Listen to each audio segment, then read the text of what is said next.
What's up guys, it's Shay. Welcome back to my channel. If any of you guys are new here, I am a registered nurse and I'm coming to talk to you guys about COVID-19 today. So, I've gotten a lot of questions. I've already did my posting. I can say I've did my fair share of nursing jokes about COVID-19, but it is now being coined a pandemic. So I wanted to come on here and talk to you guys about things my institution is doing and what are some best practices I can recommend as a registered nurse. I am not an infectious disease prevention specialist. I am not an infectious disease professional, but I am someone who works in an area where we deal with infection a lot, so I know what to do to prepare my body to interact with the environment that has a lot of sickness. So, in general, let's go ahead, jump right into the video.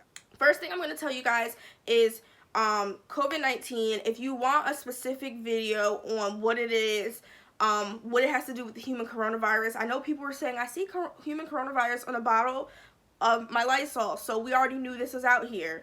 What I can tell you guys in simple, plain format is COVID-19 is a subsystem under the human coronavirus. It's viral, but COVID-19 is a different strain. If you guys want a whole detailed video on it, I will tag the registered nurse. She does a good video for the general population to understand COVID-19, and I'll put it up here. So, what is my institution doing as far as COVID-19? So, you come in, respiratory symptoms, somebody is going to assess you, someone's going to evaluate you, someone is going to see if you meet certain criteria. After they determine if you meet that criteria, you will then be asked about recent travel outside the states, in the states, etc. You're also going to be tested for other respiratory illnesses. Flu A, flu B mimic a lot of COVID-19 symptoms and etc. like that. So, you're going to be tested for that stuff. Determine on your assessment and your recent travel is going to determine your risk.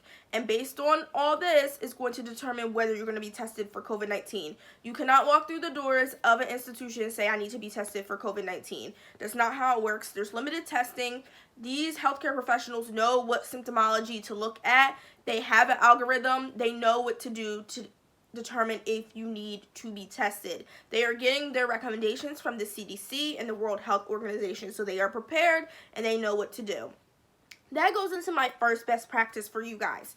Number one, if you think you do have COVID-19, if you're at home, you can breathe, you're not having chest pain, your temperature is fluctuating, but you are able to get it down, I would recommend calling your primary care doctor. Don't even bother going to the ER. One, because if you have it, you're going to contaminate others. You're going to contaminate an institution. Don't forget, there's immunocompromised people in these institutions, and if you're not immunocompromised yourself, your body is prepared to fight it.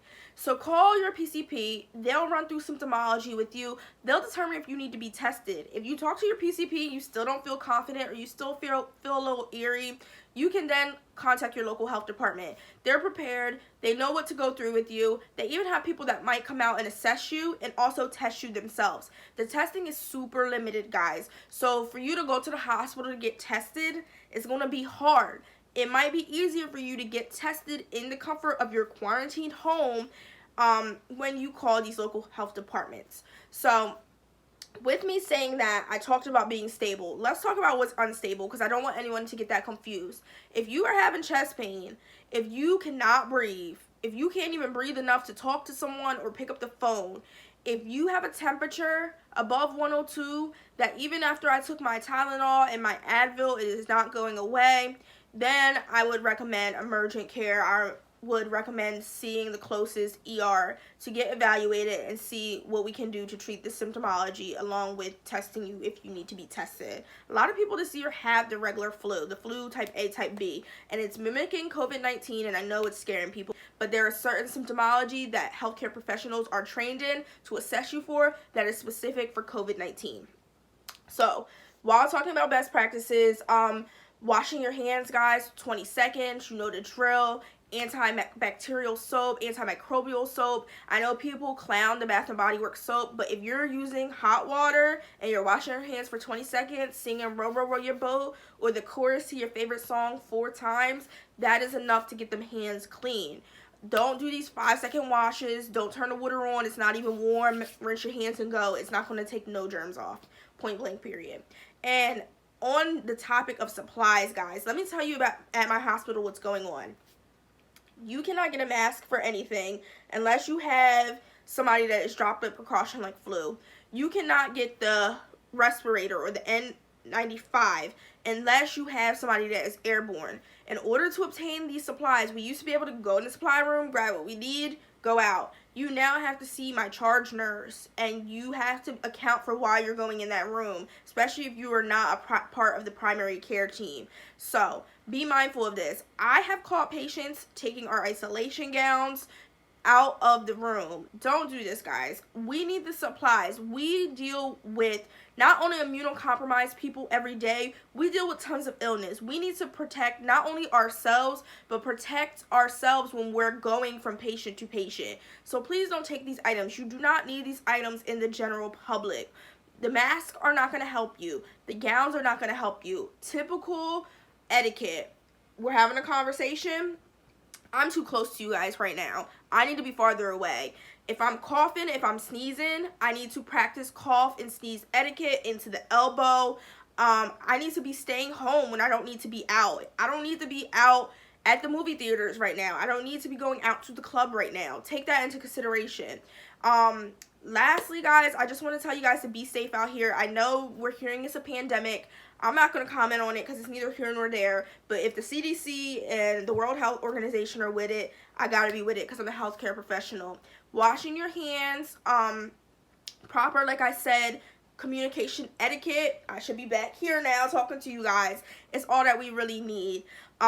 Our bodies, if I were to get COVID-19 today, there's no question in my mind I think I would be able to fight it. But if my grandmother or my grandfather were to get COVID-19 today, that would be a different story. If somebody who has chronic illness was getting COVID-19, that would be a different story. So sometimes it's up to us as the healthy population that can fight this stuff to just take the proper precautions but not overdo it. You guys are going out buying like water, sanitizer, things like that, out of control. We haven't got any warning that that stuff is needed at this time. Please think about other people. I just talked to a mom today who can't find water to mix formula for her infant because people are buying water off the shelves. People are buying toilet paper off the shelves. You don't need to do that. The bulk sanitizers, the bulk wipes. The only time you guys need to use wipes is when you go out into the public to wipe things down. When you're in your house, you don't need wipes. Paper towels, disinfect it. Wipe your counters, wipe your house.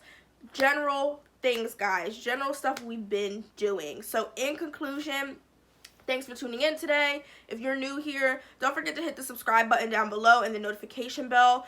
My general videos on my channel are about nursing, lifestyle, and beauty. Oh my god, I forgot my niches. I am a nurse practitioner student, and I've been a registered nurse for 3 years, so I'm able to provide you guys with information that can not only be helpful for what's going on right now, but anything in the future, and even being like a student and also being a nurse and being a healthcare professional. So in general, I thank you guys for tuning in. I will see you in my next upload.